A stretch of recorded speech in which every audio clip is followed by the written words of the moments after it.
We are back and we are live. It is Fight IQ presented by RotoWire. Here to talk UFC 244 and a crown. It's a family show, so I'm just going to say the BMF, the baddest MF, is our main event. Is Jorge Masvidal taking on Nate Diaz at Madison Square Garden.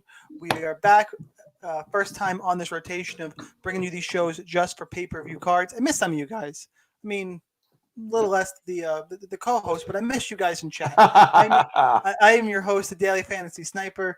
Just kidding. As always, the co-host, the analyst of Fight IQ, the important guys, Chris Olsen, Joe Sunsu. Guys, how you doing? You ready for the card of the year? Is this the card of the year, or is 245 the card of the year? I like this one quite a bit. You know, it's close. It's really first close. Topic.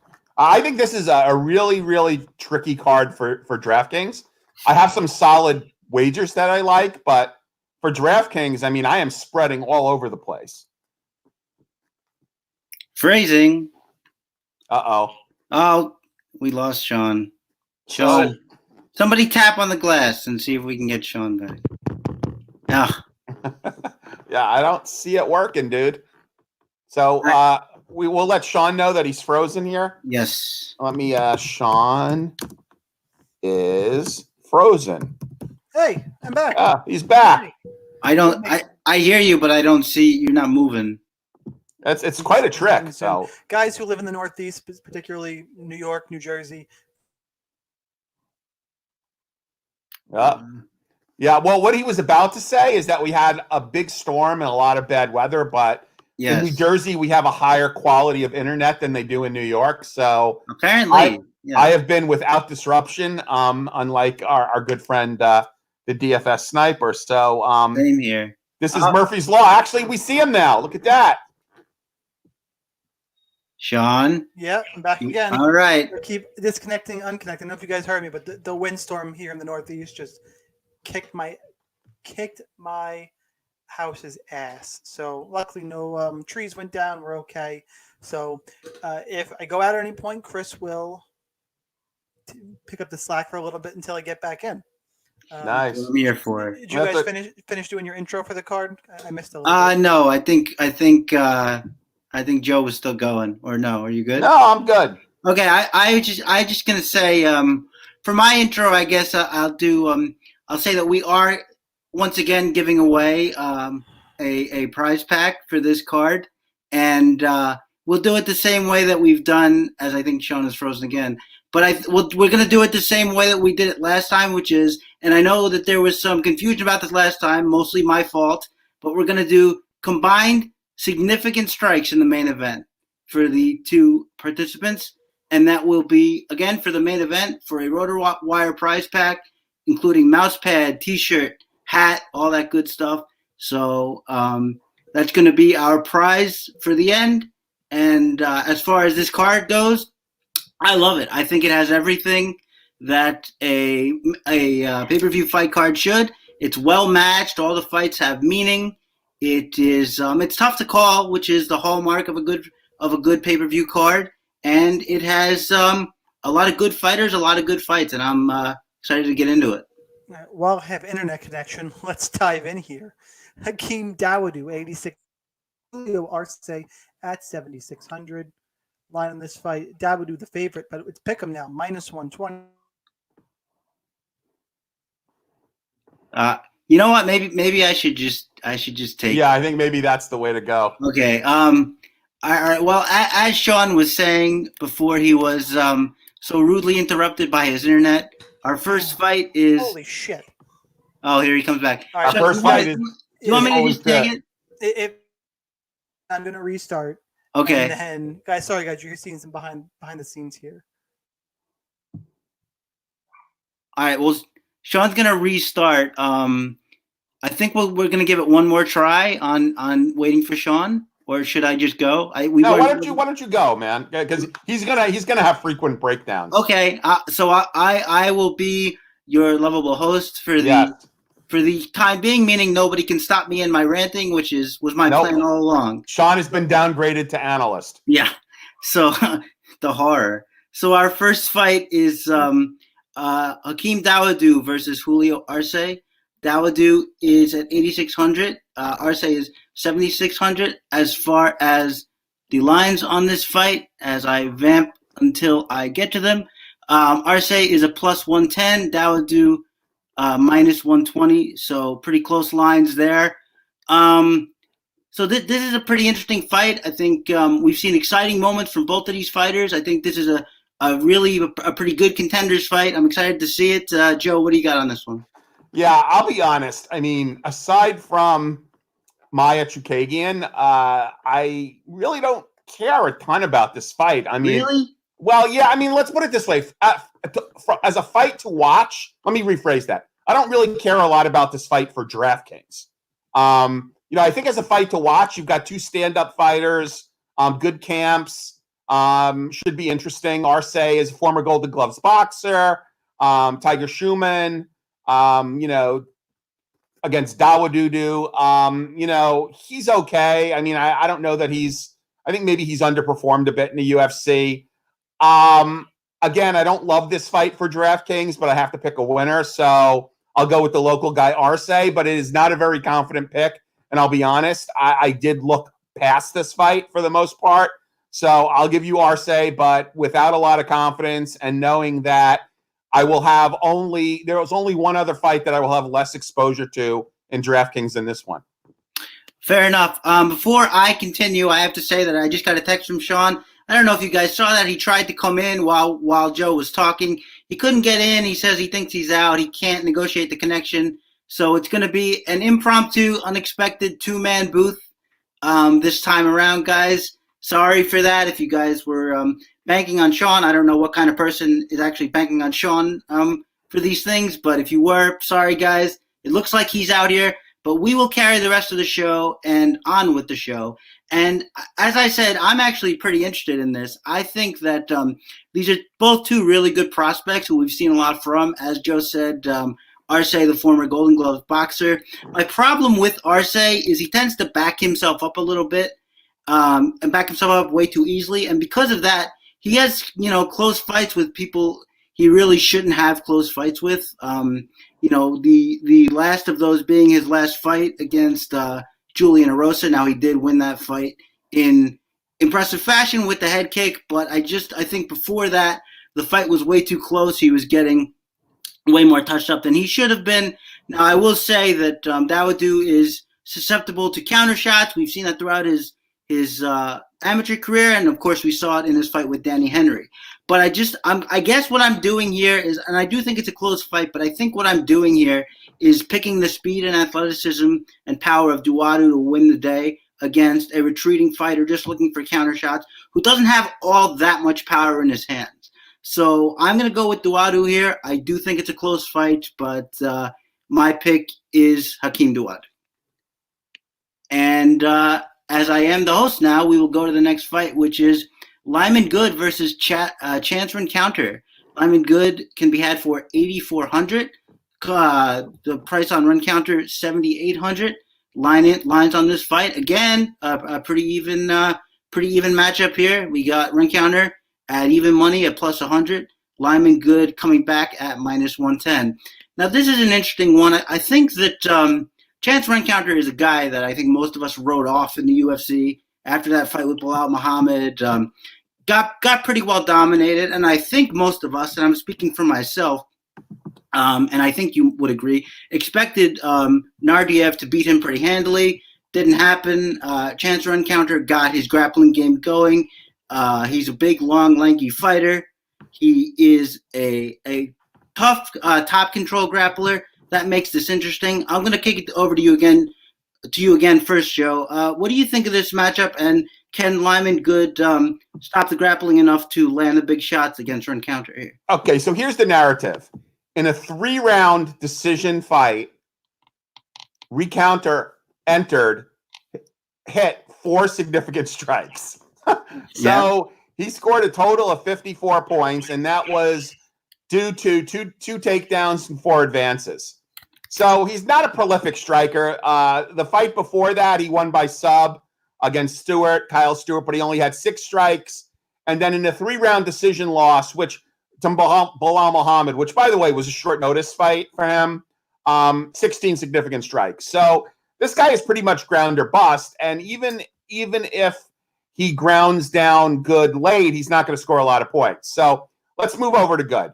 So here's the narrative, right? Chris gave you an analysis of how these guys fight, so I'm not gonna recap that. Good lost to Damian Maia.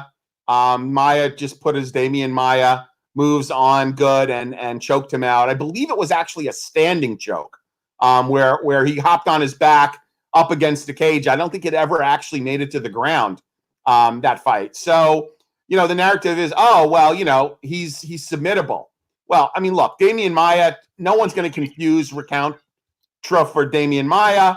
I don't love this fight. I think that Rencountre is going to be more popular probably than he deserves, because of his win against the Austrian super/wonder boy. I'm going to stick with Lyman Good here. And earlier in the week, I kind of bought into the narrative, and then I dug a little deeper and looked at the fact that this guy can't strike.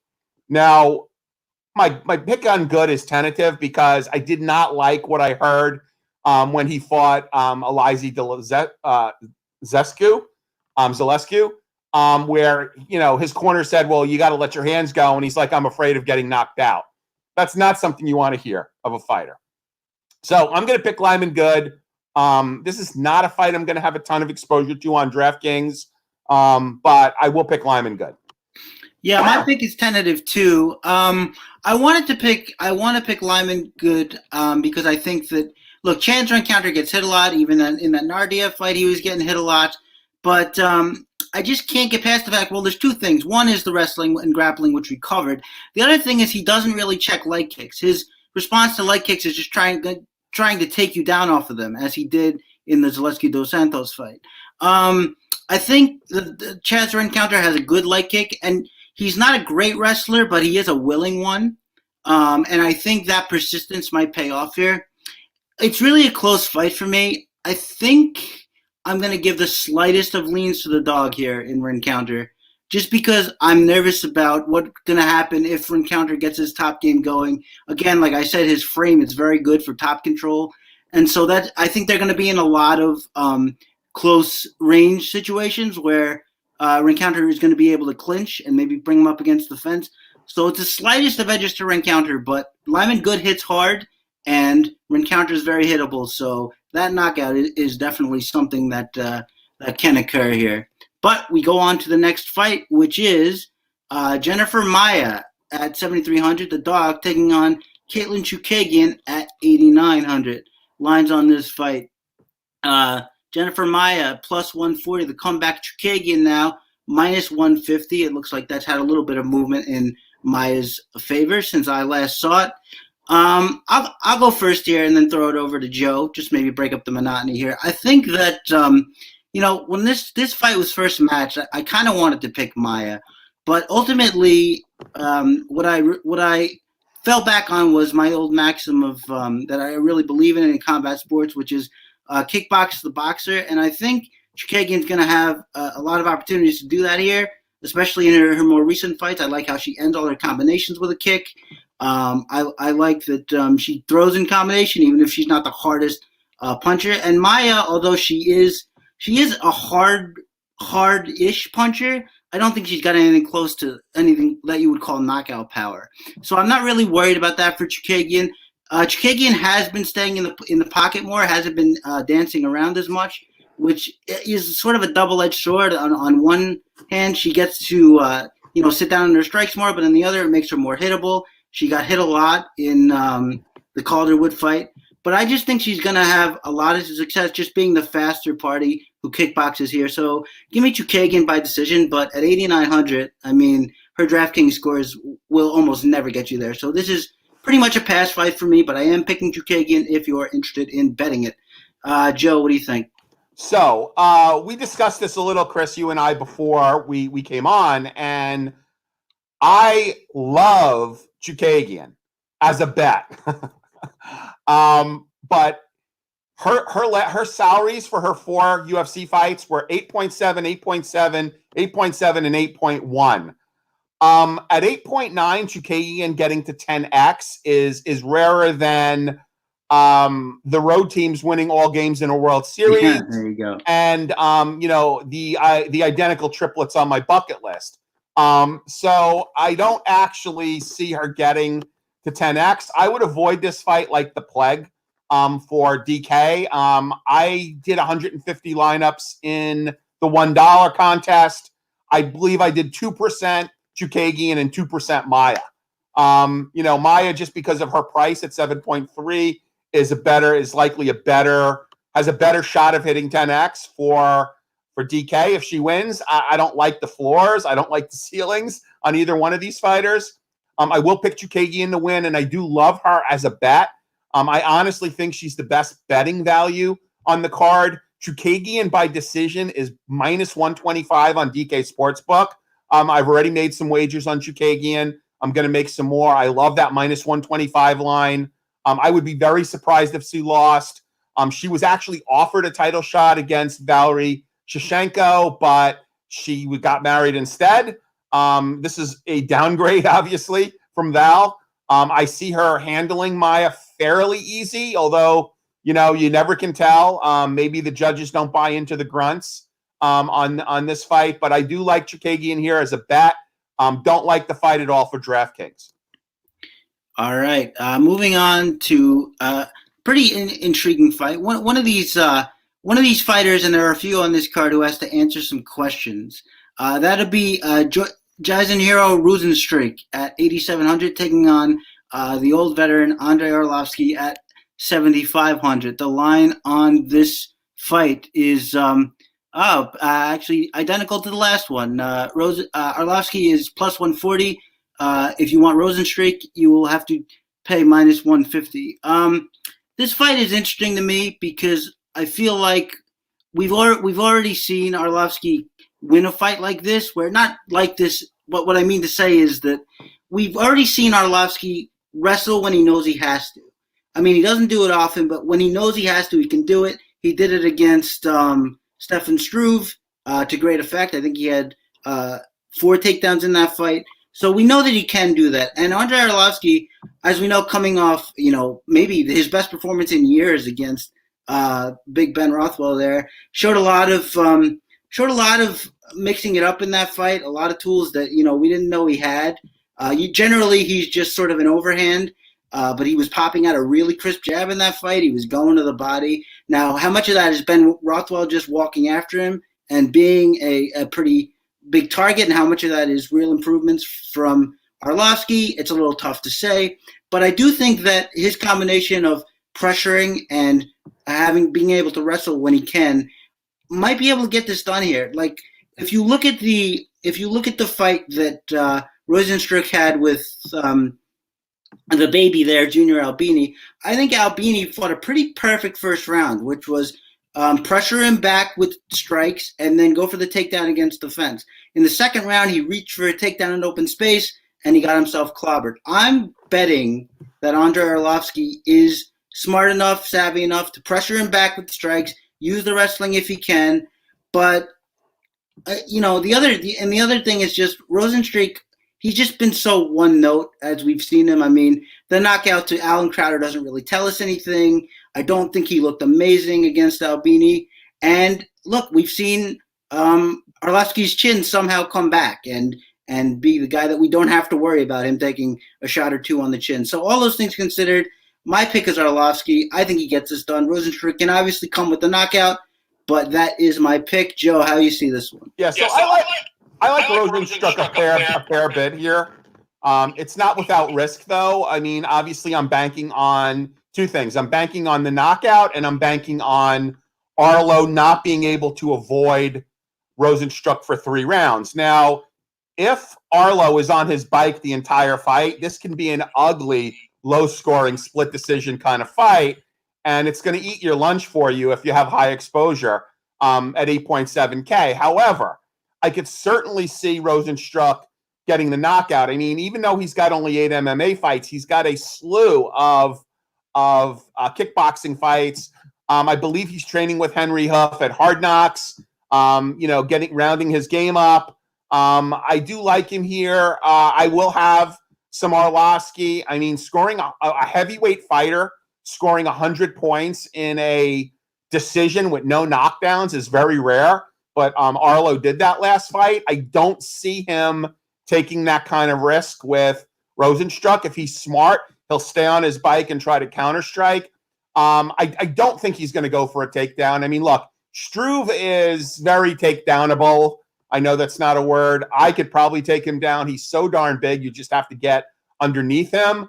Rozenstruik is a lot more solid than Stefan Struve is. So I don't think Arlo's going to try to take him down. That would certainly open him up to Rozenstruik's power.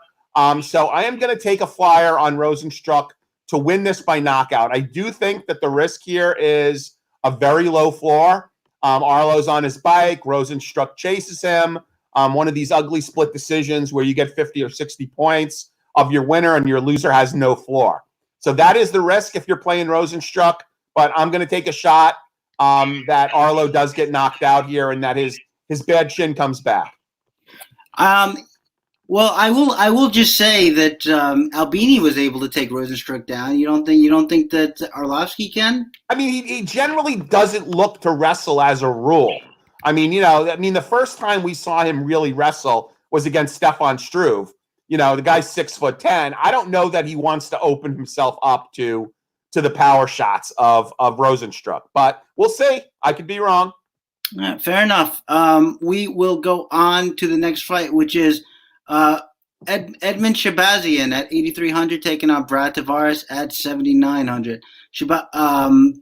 The lines on this fight, Shahbazyan is the favorite at -140. Come back on Brad Tavares plus 130. And I'm going to switch it up and throw it over to you first, Joe. This is the first time we've seen Tavares in a long time since that fight against why am I blanking on his name? Israel Adesanya, thank you very much. Didn't look great in that fight. I think you have a little something to say about that. But what do you think about this matchup going forward? Well, it's finally come out. Okay, so it's been, I've made this assertion before it officially came out. I was at that fight. It was at the Pearl at the Palm. Great venue to watch a fight, by the way. I was sitting near, or at least for that fight, one of the camp members of Tavares came in and said Tavares had multiple injuries. They didn't want him to fight. He obviously couldn't get down for a takedown. Now, I didn't know what all the injuries were. Now it comes out he had a broken foot in that fight, and he took 3 rounds with Adesanya. I always said that I wanted to see him, fight Adesanya with all his faculties, which we're likely not going to get because not unless he goes on a major run here. I think this is honestly a dangerous fight for Shahbazyan because if he's overlooking Tavares is not a super exciting fighter, but he is technical. He's Hawaiian tough. I'd be very surprised if Shahbazyan finished him. He's coming off of some really good fights. I am not necessarily ready to pick Tavares. I do think he's a very live dog. He's coming up against a prospect that the UFC obviously likes. Oh, fuck it. I'm sorry. I can't say that. I am going to pick Tavares here. I will pick Tavares, 7.9K on DraftKings. I think he offers some value. I will be targeting this fight. I will have a fair amount of Shahbazyan as well because if he does get the finish, or if he can get the finish, he's going to score pretty well. But now that I know that he's healthy at least, I think this is going to be a very difficult fight for Shahbazyan. Just on principle, the fact that he's managed by Ronda Rousey, I don't like that. But give me Tavares here to upset the youngster Shahbazyan. Yeah, so I think, I think kind of the standard way to go here, and I'm not saying it's the wrong way at all, would be to pick Tavares, just because there's so many question marks on Tavares. He's one of the Shahbazyan.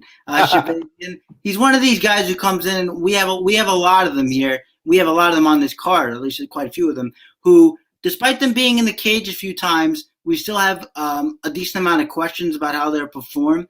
And I think Shahbazyan falls into that mode. He got, the quick elbow finishes.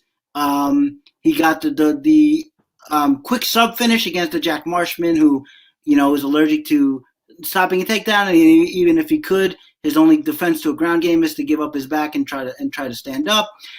So it is fair to say that Shahbazyan has a lot of questions to answer.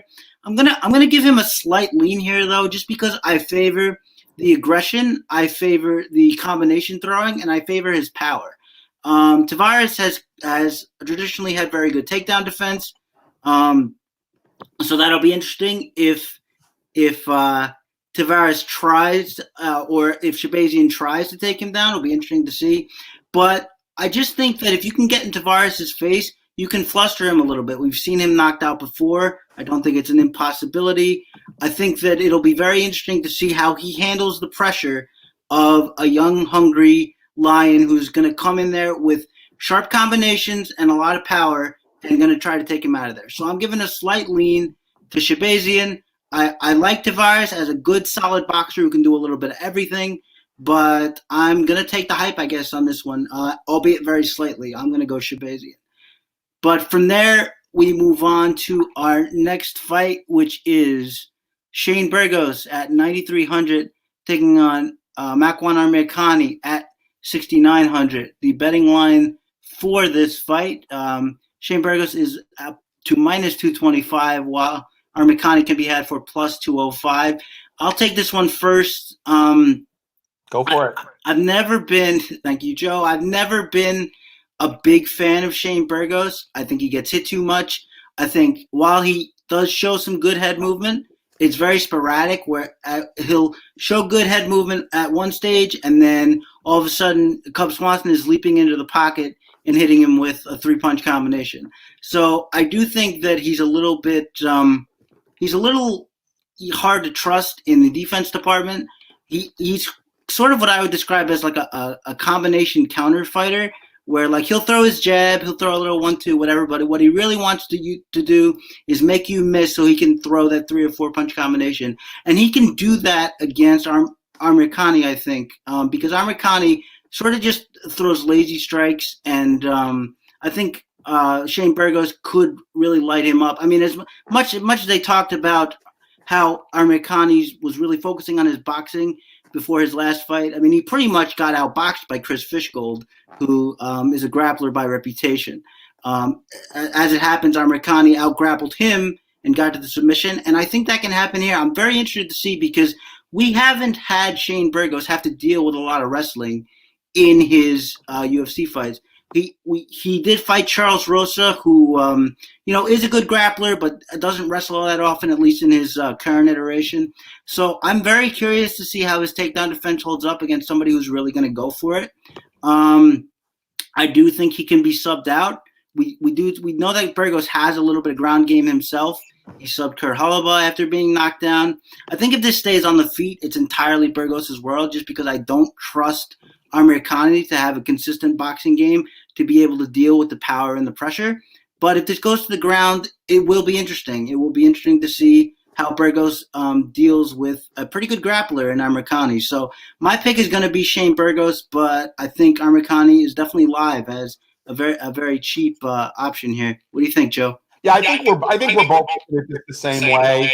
Marcon is live. My biggest concern, quite frankly, is his durability. I mean, with this being his second fight in 2019, that is a plethora of activity for Makwan, who has only fought once in 2016, 2017, and 2018.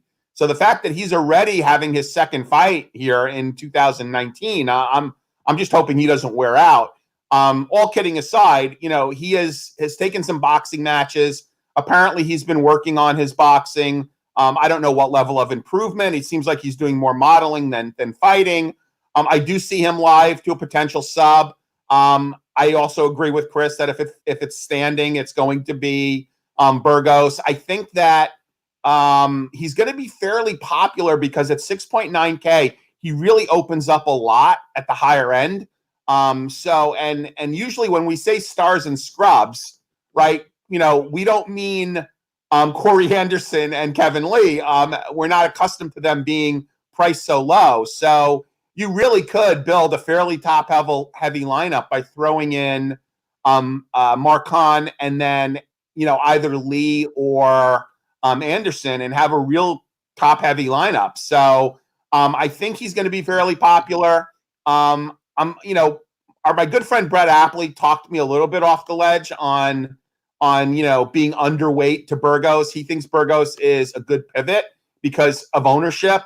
And I guess I kind of have come back that way. I'm going to pick Burgos to win, but I do think Makwan is live. Yeah, I don't think a Burgos knockout is out of the question here at all. I think Amirkhani, he does worry me because he backs himself up, and as I said, kind of a one strike shot, and he gets countered a lot. So definitely some avenues for Burgos there. If you like him, 9,300 is a pretty big price tag there. But as you said, and as we often say on this show, the contrarian pay-ups, sometimes they pay off. So we'll move on to the next fight there, which is speaking of, is Corey Anderson at 7,200 versus the man Johnny Walker at 9,000.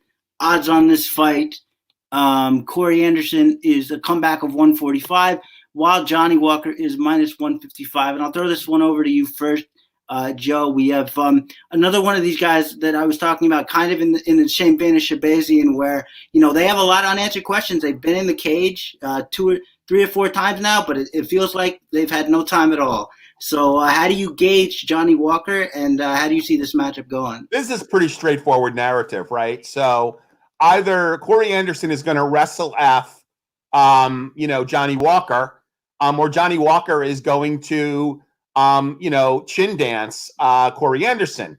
We've seen Corey Anderson, snatch defeat from the jaws of victory on several occasions. Essentially all he needed to do was be on his bike in the third round to take a decision as a dog from OSP, and he gets starched. So we know Jimmy Manawa. I would argue that Johnny Walker has at least the same level of power with a hell of a lot more athleticism than Johnny Walker. Doing his camp in Russia, training with wrestlers. If he can avoid the takedown and make Corey Anderson pay every time he shoots, I certainly see Walker live to a knockout, which is why you definitely need to target this fight and take Walker. On the other hand, I would have a few shares of Anderson, because if he is successful with his takedowns and he does wrestle Johnny Walker, he can certainly win a grindy type of decision where he rinse and repeats takedowns. It's all going to come down to his ability to avoid taking that big shot, because we've seen what happens. He doesn't have the ability to recover from a big shot.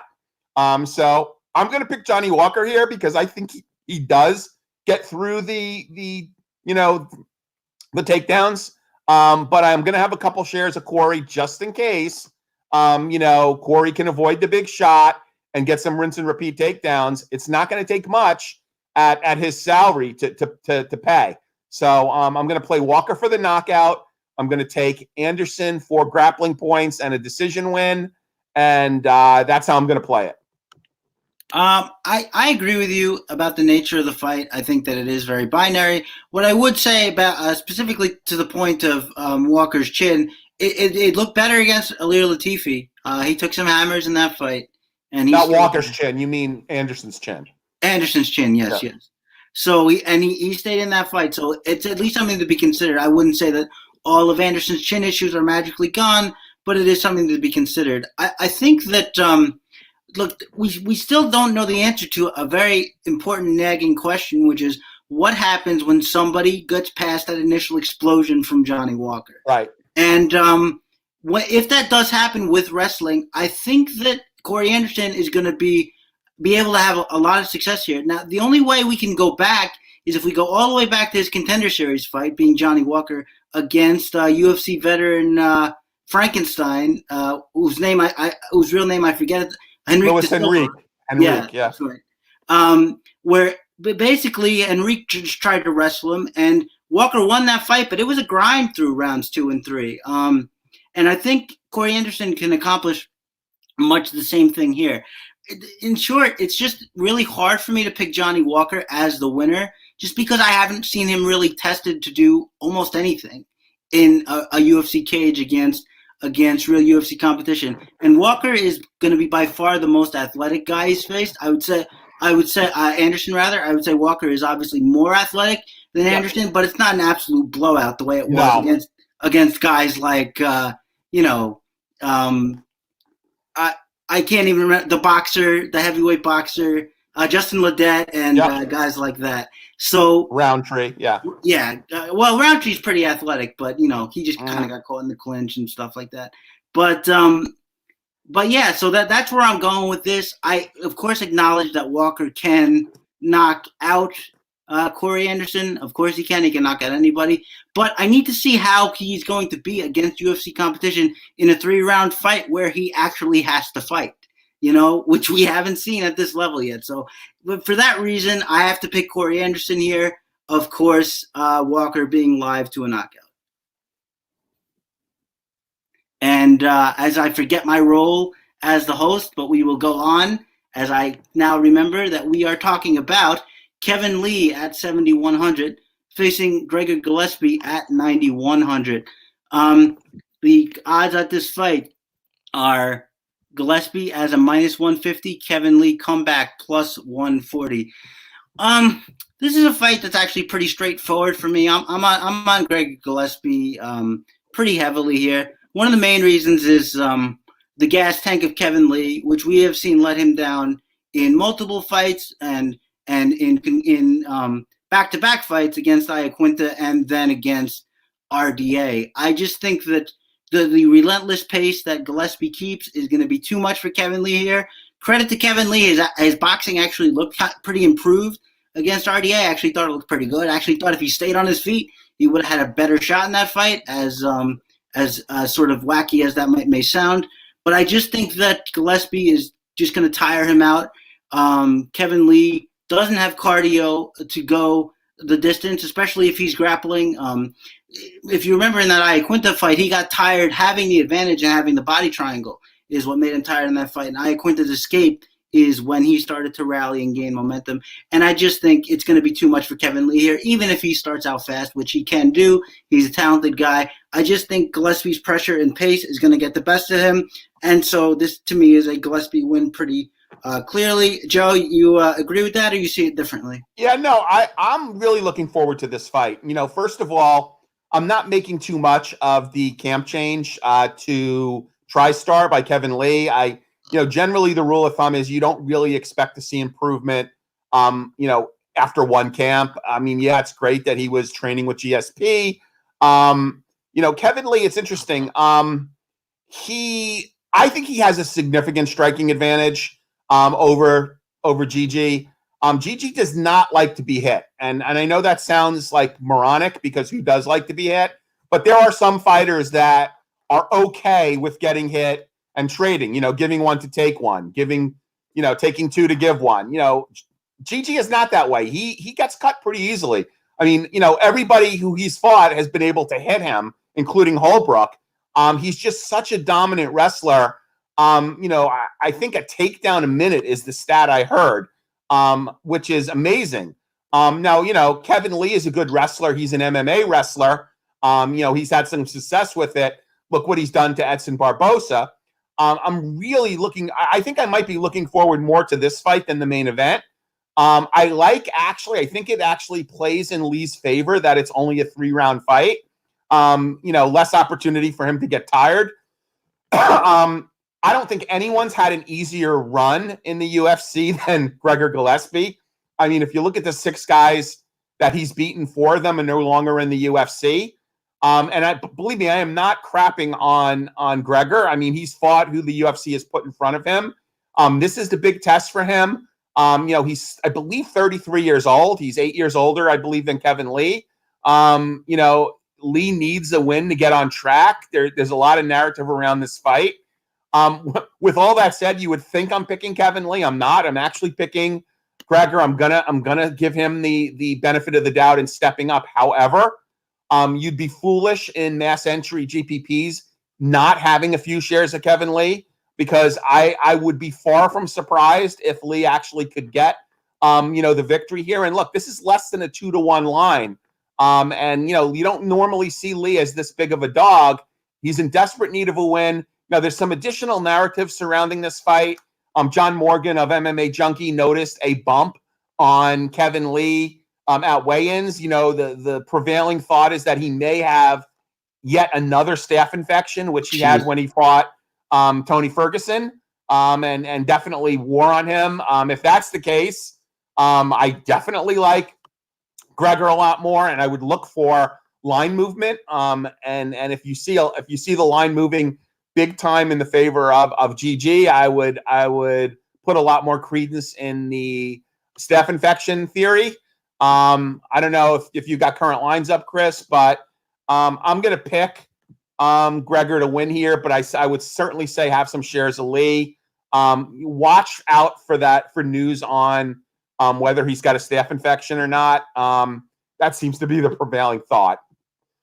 Yeah, wow, that would be crazy again. Especially since we've already noted his cardio issues. That certainly can't help. But how's this for a stat, Joe? Could Gregor Gillespie possibly be the first value $9,100 fighter? He gets 4 straight fights of over 120 DraftKings points. True. That is serious mileage. That is serious. But also look at Kevin Lee, his 164 DraftKings points against Edson Barboza at a fight that I was at in Atlantic City. That was an unbelievable scoring fight, 164 points. Yeah. So we'll just have to see. Hopefully he's okay, and we'll just have to see if he can outlast the pressure and pace of Gillespie. And I think we both agree that that'll be the fight. Moving on, we have, as I X some things out here, we have Derrick Lewis at 8,000 versus Blagoy Ivanov at 8,200. Line on this fight is, let's see where it is. It's minus 105 on both ends, according to 5 Dimes. This is a very interesting fight for me. I'll take this one first, I suppose. When this fight was first announced, I just assumed I was taking Lewis. But here's the thing about Derrick Lewis. You have to go back a lot of fights in Derrick Lewis's career to find one where he absolutely dominated and controlled the fight. I mean, most of his fights, even his wins, are him getting beat for a certain amount of rounds and then coming back and winning. Whether it's, of course, Alexander Volkov, whether it's Marcin Tybura, whether it's Mr. Rousey there, whether it's Shamil Abdurakhimov. I mean, this guy, he hasn't had a really convincing win since he knocked out Gabriel Gonzaga in, I think, 2016. So it's just really hard for me to say, Lewis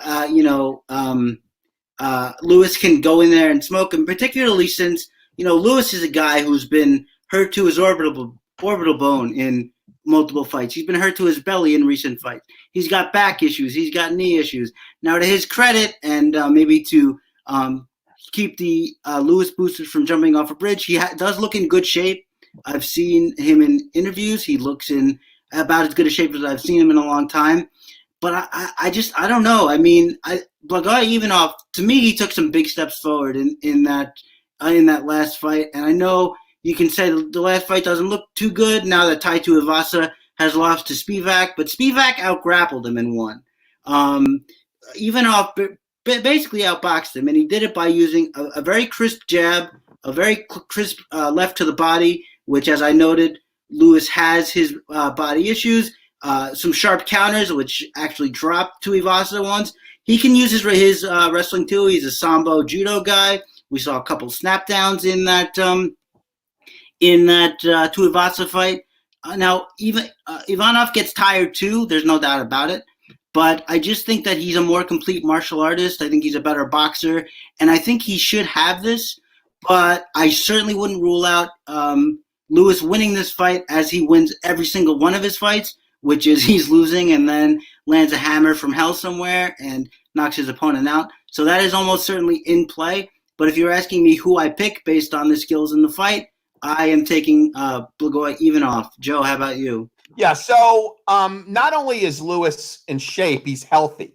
I mean, here's a guy who fought 4 times in 2018, went 3-1, apparently without a tendon. His one loss coming to DC, That again, I mean, a lot of that was another card I was at MSG. He stepped up to fight DC in that fight. Then he lost to Junior, was knocked out.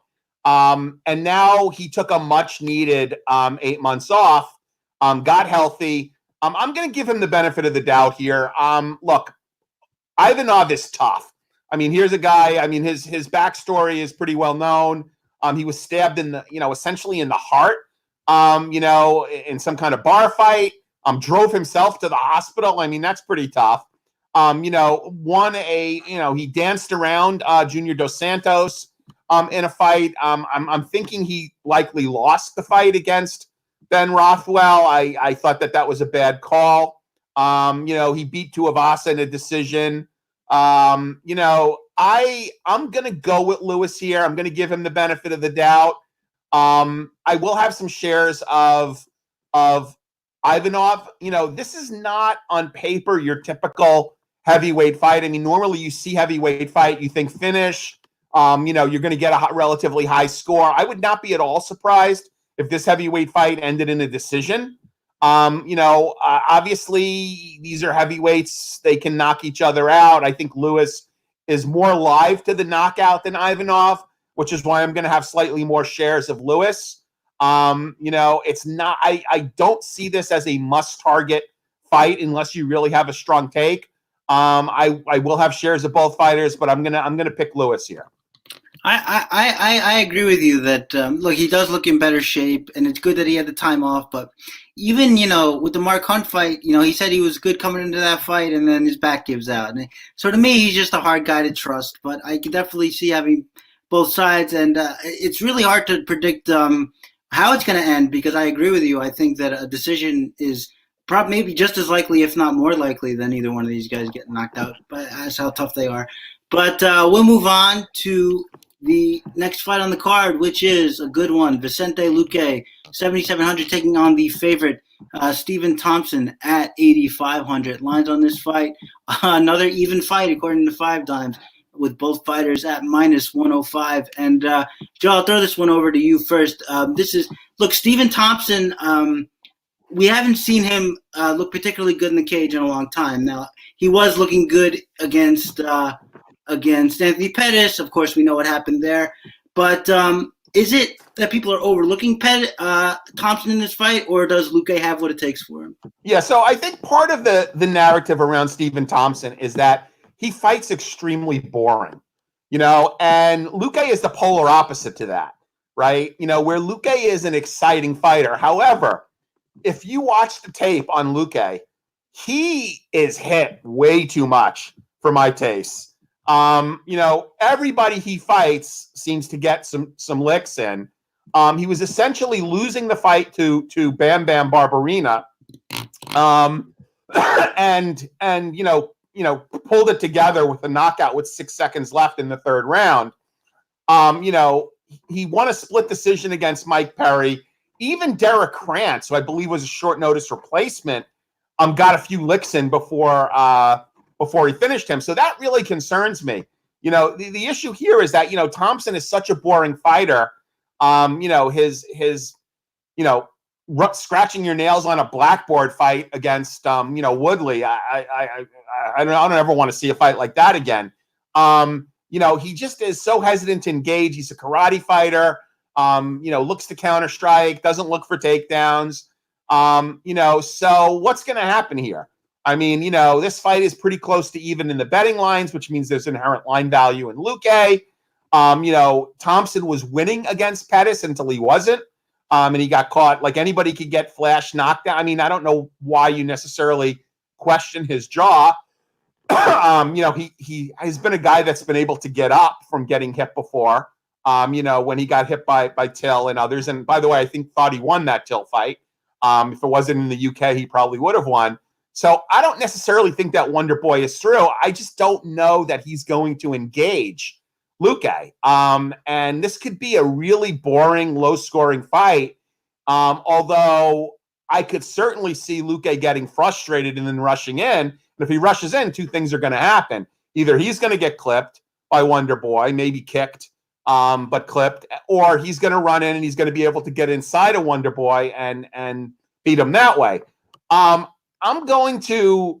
It's not a highly confident pick, but I need to pick some dogs here.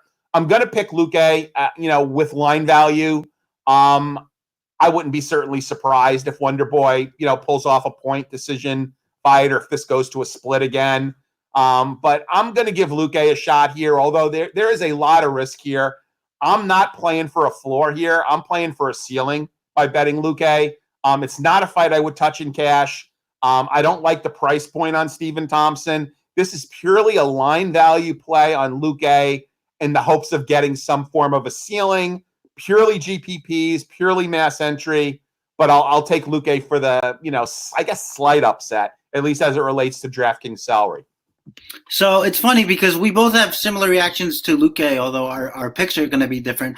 I thought the exact same thing about Luque, whereas, he's had these recent fights where we all thought he was just going to run over his competition, and he just hasn't. I mean, you mentioned the Barberena fight, the Mike Perry fight, where a lot of people think that he lost that fight. I actually did score it for Luque, but I don't think it's crazy if you think Mike Perry won.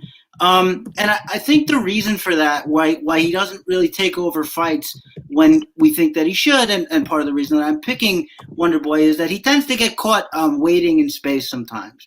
And it's funny because he'll pressure in and won't throw his strikes, leaving his opponent room to throw theirs. Mike Perry actually got off a lot of good kicks to the body against Vicente Luque that landed pretty hard. And I think Wonder Boy can do much the same thing. And as I see people mentioning in chat, Ryan and Vince, Luque is going to try to at least pressure him, at least try to close him down. And I think when he does that, his ability to get caught watching or get caught staring is going to open him up to being lit up by the striking of Thompson. I just think that, Luque needs to get inside here. He needs to be more aggressive. We think of him as this aggressive fighter who just sort of unloads, but he's really not that. As I said, he can very much get caught waiting in space. And I expect him to do that here, and I expect Thompson to make him pay for it. Can he get a knockout? He definitely hits hard enough to. There's going to be enough action in this fight I believe. I don't know for sure, but I do think he's got a style that could make Stephen Thompson look pretty good here. And so that's where I'm going. I'm picking Thompson to get a triumphant return with a good win here and a nice win over Vicente Luque. But here we go to the next fight, which is the co-main event of the evening, which is on, and everybody is all good. Despite weight issues and visa issues, we are on for Darren Till versus Kelvin Gastelum. Till is at 7,000. The favorite Gastelum is at 9,200. Odds for this fight, plus 220 now on Darren Till, where Gastelum comes back at a minus 240. I'm going to throw this one over to you first, Joe. We've seen Till have sort of a plummet after a really good start in the UFC. We saw Gastelum take a tough loss, but really a valiant one against Adesanya in his last fight. So how do you see this one going for both? So I would say, look, I was a fan of Till coming up, right? I may not like the guy personally, but I thought I liked the way he fought. He's arguably lost 3 fights in a row. I mean, he beat Wonder Boy on paper anyway. Got dominated by Woodley, got lit up by Masvidal. Moved up to middleweight. I'm not putting a lot into the visa narrative. I don't think that's that big a deal. I mean, it could be the issues he had when he stole a taxi, or left one of his pregnant wives or girlfriends. I like I said, I don't have to like the guy to watch him fight. Everybody is making a big deal about the size, but Gastelum has fought bigger guys than him before. I mean, look what he did to Tim Kennedy. He starched him. He's a much more technical striker. He's got quicker hands. He's got a ground game, and we know that Till can be dominated on the ground. I like Gastelum, a fair amount. I backed away from some of my exposure to him. Just because I'm not as confident as a finish in a 3-round fight as I am with some of the others. And scoring, I could certainly see this being, some type of technical striking, unless Till forces the pace, in which case I could certainly see, Gastelum, win a striking affair. Till is very cheap, and for that reason, I would say have a few shares of him on DK. He can hit with some power. But I do like Gastelum here for any number of reasons. He was 15 seconds away from finishing Adesanya, and then almost got finished himself in the next round. But, this is a 3-round fight. I like Gastelum here. He's my pick. Yeah, I'm going to go with Gastelum too. And I think that, look, I acknowledge that Till is very big, even at the move up. But I think that, look, we saw Kelvin Gastelum fight a very big guy in the weight class in Chris Weidman. And the only reason that went against him is because of the wrestling and grappling chops of Chris Weidman, which Darren Till does not have. So I think that I echo a lot of things you said. The fast hands, I think he's going to be able to get inside. And I just think that Darren Till, look, we saw him come out fast, way faster than usual in the Masvidal fight. And it paid dividends with the straight left that knocked him down. But I think that Gastelum is going to be the one to take the initiative here. I think that your typical Darren Till fight is just a very slow counter striker kind of fight, and I just don't think that gets it done here. As you said, Kelvin Gastelum can wrestle too if he absolutely has to. I love his speed. I love how educated his hands are, and I just think that Darren Till needed a step back from top-level competition after the recent run he's been on. This is not it. I don't think this is a particularly good fight for him. He's powerful enough to get a knockout if he lands one of those straights, but I'm not banking on it. I am taking Kelvin Gastelum maybe for another finish.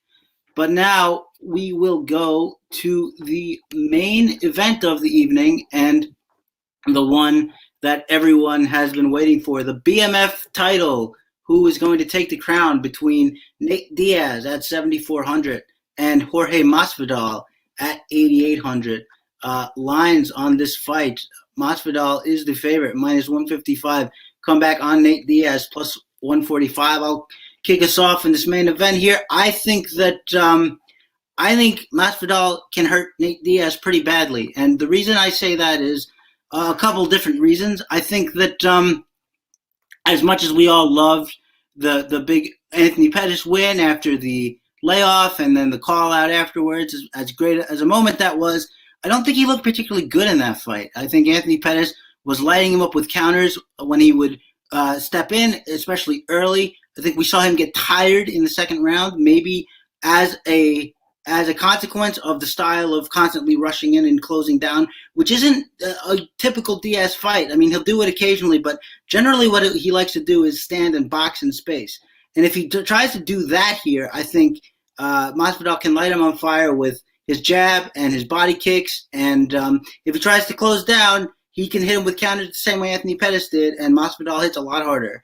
So I just don't see a lot of good avenues for Diaz here. I don't think his wrestling is going to be the escape hatch that it was in the first round of the Pettis fight here. I think Masvidal has shown he's a very good grappler and scrambler, even though we don't see it that often. In the Maia fight, not only did Maia not submit him, but he was able to scrape Damian Maia off his back in that first round and really land some devastating ground and pound that almost had him take that round. So I think Masvidal just has too many advantages here. He's going to be the bigger guy, of course. And as much as I love Diaz and love everything he does for the sport, I just think that he's outmatched here. I think this is a comfortable Masvidal win. What do you think, Joe? Yeah, I mean, it's too bad we don't have Sean here because you and I are overly agreeable. Yeah. I feel exactly the same way. I mean, I like Masvidal a fair bit. I think in mass entries, I'm going to have at least 50% Masvidal.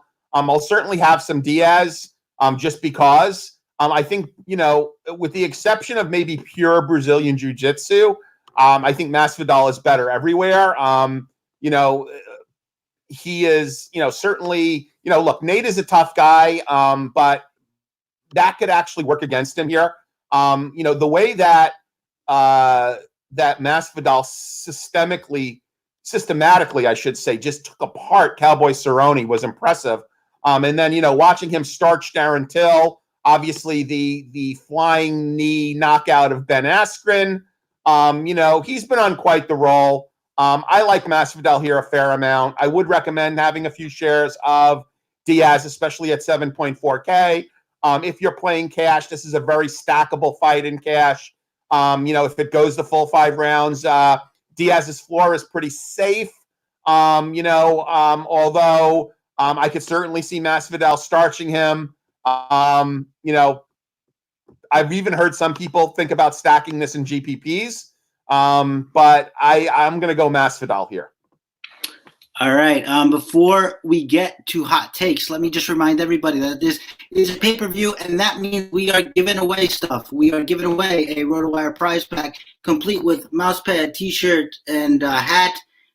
In order to enter, guys, okay, so here are the rules. You're going to use the hashtag FightIQ. Follow me, Joe, and Sean, even though he's not here. He still counts.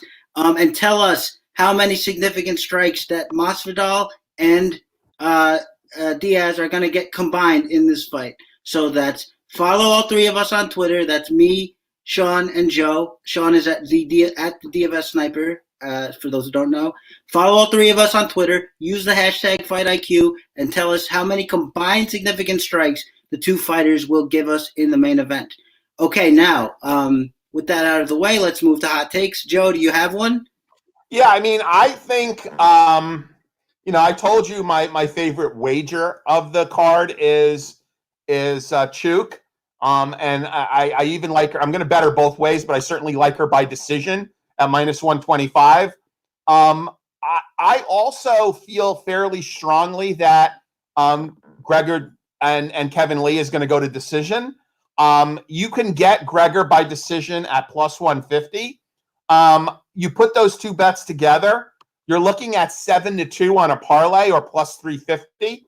I think that's pretty solid money there. So I'm giving you guys a +350 parlay of Chookagian wins by decision and Gregor Gillespie wins by decision, +350. All right. I am going to go that Makwan Amirkhani subs out Shane Burgos. Woo! That's a much hotter take than mine. That is my hot take. Guys, get him in the chat. I don't know if I don't see him or if you guys just haven't posted him, but get him in there, guys. I'm going to say while I wait to see him, thank you so much for watching, guys. Like, comment, subscribe, please. It really helps us out every time you do it. Nolan Dahl says Jennifer Maia by finish. That is that's a hot one. Am I not seeing some, or are they just not? Are they? I think Non might be jesting, but you never know with Non. Well, no, I'll take that because look, she does hit pretty hard at least, and over 1K left on the optimal. I could certainly see there being a fair amount of salary being left on the optimal. That would not surprise me at all. But yeah. Ryan Barton says Hakeem Dawodu by KO. I'll take that just because I think that would be Hakeem's first finish in the UFC, right? Yeah. So we'll take that. Corey Anderson, highest scorer on the card from Vince. We like that. All right, guys. So look, that is going to wrap it up. One way says Masvidal by submission. That would be a surprise. That's a hot take. That's a hot take. We'll take that one. But guys, listen, we thank you so much for watching. Apologies for the technical difficulties in the beginning. Sean was always here with us in spirit. He should be back for the next card, which will be the next pay-per-view, which is UFC 245, which will be, what is that? It's Colby Usman, right? Yeah, that's Usman. Yeah, that's where Usman is going to dominate Covington. So that will be a fun one, guys. I will put another instruction on how to enter the contest for the prize pack if you guys missed it. Again, thanks for watching. Like, comment, subscribe, and we will see you next time. Thanks for hanging out.